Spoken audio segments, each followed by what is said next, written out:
ഹരേ കൃഷ്ണ, ജയ് ശ്രീ രാധേ രാധേ. ഞാൻ രഞ്ജുഷ. സർവം രാധാകൃഷ്ണമയത്തിലേക്ക് ഏവർക്കും സ്വാഗതം. നമ്മൾ എന്തൊരു പ്രവൃത്തി ചെയ്യുമ്പോഴും അത് ഭഗവാനിൽ അർപ്പിച്ച് ചെയ്യുകയാണെങ്കിൽ അതിൻ്റെ പാപമായാലും പുണ്യമായാലും നമ്മെ ബാധിക്കത്തില്ല. ഇതുമായി ബന്ധപ്പെട്ട ഒരു കഥ കേട്ടു നോക്കാം. ഒരിടത്ത് ഒരു സാധു സ്ത്രീ ഉണ്ടായിരുന്നു. അവർ എന്തു പറയുമ്പോഴും ചെയ്യുമ്പോഴും കൃഷ്ണാർപ്പണമസ്തു എന്ന് പറയുമായിരുന്നു. മുറ്റം അടിച്ചു വാരി ചവറുകൾ കൂനയിൽ കൂട്ടുമ്പോഴും അവർ കൃഷ്ണാർപ്പണമസ്തു എന്ന് പറയും. തൻ്റെ ഓമനയായ കുഞ്ഞിനെ കുളിപ്പിക്കുമ്പോഴും അവർ കൃഷ്ണാർപ്പണമസ്തു എന്ന് പറയുമായിരുന്നു. അവരുടെ വീടിന് സമീപത്തായി ഒരു ക്ഷേത്രമുണ്ട്. ആ ക്ഷേത്രത്തിലെ പൂജാരിക്ക് അവർ എപ്പോഴും പറയുന്ന ഈ കൃഷ്ണാർപ്പണമസ്തു എന്ന വാക്ക് തീരെ ഇഷ്ടമായിരുന്നില്ല. രാവിലെ നിർമാല്യ പൂജ മുതൽ വൈകുന്നേരം അത്താഴ ശീവേലി വരെ ഭക്ത്യാദരപൂർവ്വം പൂജ ചെയ്തിരുന്ന ആ തിരുമേനിക്ക് ഈ വാക്കുകൾ അരോചകമായി തോന്നി. ചപ്പുചവറുകൾ കളയുമ്പോഴും കൃഷ്ണാർപ്പണമസ്തു എന്ന് പറയുന്നത് ആ പൂജാരിക്ക് സഹിച്ചില്ല. പലപ്പോഴും ആ പൂജാരി ആ സ്ത്രീയെ ശകാരിക്കും. എന്നിരുന്നാലും ആ സ്ത്രീ തിരിച്ചൊന്നും ആ പൂജാരിയെ പറയാറില്ല. ഒരു ദിവസം മുറ്റത്ത് കിടന്ന ചാണകമെടുത്ത് ആ സ്ത്രീ പറമ്പിലേക്ക് എറിഞ്ഞു. അപ്പോഴും അവർ കൃഷ്ണാർപ്പണമസ്തു എന്ന് പറയാൻ മറന്നില്ല. എന്നാൽ ആ ചാണകം ചെന്ന് വീണത് ക്ഷേത്രമുറ്റത്തായിരുന്നു. പൂജാരി അത് കണ്ടുകൊണ്ട് നിൽക്കുകയായിരുന്നു. ദേഷ്യം കൊണ്ട് വിറച്ച പൂജാരി ആ സ്ത്രീയുടെ കയ്യിൽ പിടിച്ചുകൊണ്ട് ക്ഷേത്രം അതിൽക്കകത്തേക്ക് കൊണ്ടുചെന്നു. ക്ഷേത്രമുറ്റത്ത് വീണ ചാണകം ആ സ്ത്രീയെ കൊണ്ട് നീക്കം ചെയ്യിച്ചു.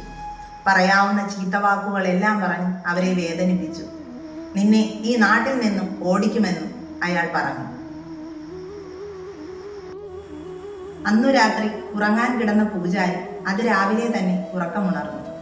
ക്ഷേത്ര നട തുറക്കാൻ പുറപ്പെടാനൊരുങ്ങിയ പൂജാരിക്ക് തൻ്റെ കൈ അനക്കാൻ കഴിയുന്നില്ല.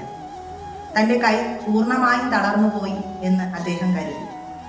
അദ്ദേഹം ഈശ്വരനെ വിളിച്ച് ഉറക്കെ കരയാൻ തുടങ്ങി. കരഞ്ഞും വ്യസനിച്ചും വേദനിച്ചും അന്ന് പകൽ മുഴുവൻ ആ പൂജാരി കട്ടിലിൽ കിടന്നു ഞരങ്ങി.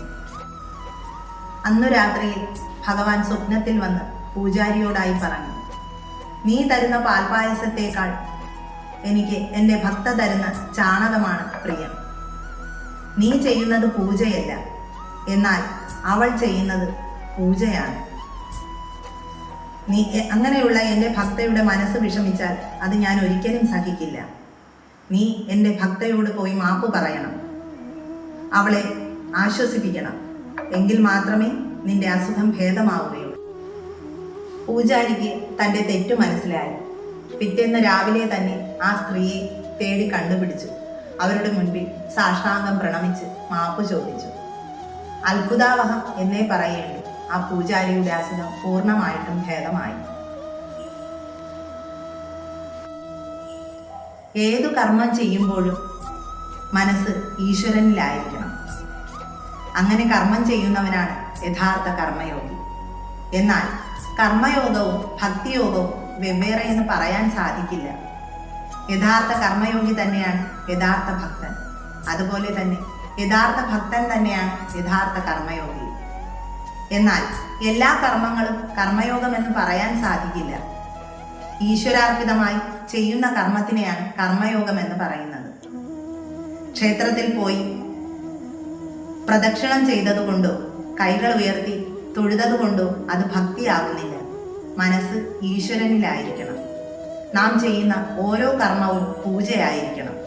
ആ സാധു സ്ത്രീ ചെയ്തിരുന്നത് സർവരിലും സർവ്വതിലും തൻ്റെ ഇഷ്ടദേവതയെ ദർശിച്ച് സേവിക്കുകയും സ്നേഹിക്കുകയും വേണം. അവിടത്തോടുള്ള പ്രേമവും സമർപ്പണവും വേണം. എങ്കിൽ മാത്രമേ അത് യഥാർത്ഥ ഭക്തിയാകുന്നുള്ളൂ. എല്ലാം അവിടുന്ന് എന്ന ഭാവം വരുമ്പോൾ അത് ഭക്തിയായി.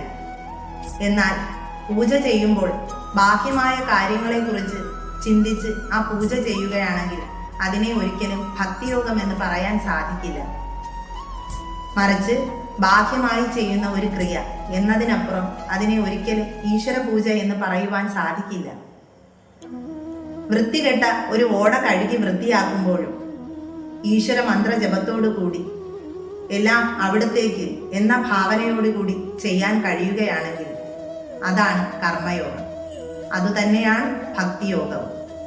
നമുക്കേവർക്കും ഇതുപോലെ എല്ലാ കർമ്മവും ഭഗവാനിൽ അർപ്പിച്ച് ചെയ്യാൻ കഴിയട്ടെ എന്ന് പ്രാർത്ഥിച്ചുകൊണ്ട് സർവം ശ്രീ രാധാകൃഷ്ണാർപ്പണമസ്തു. ജയ് ശ്രീ രാധേ രാധേ.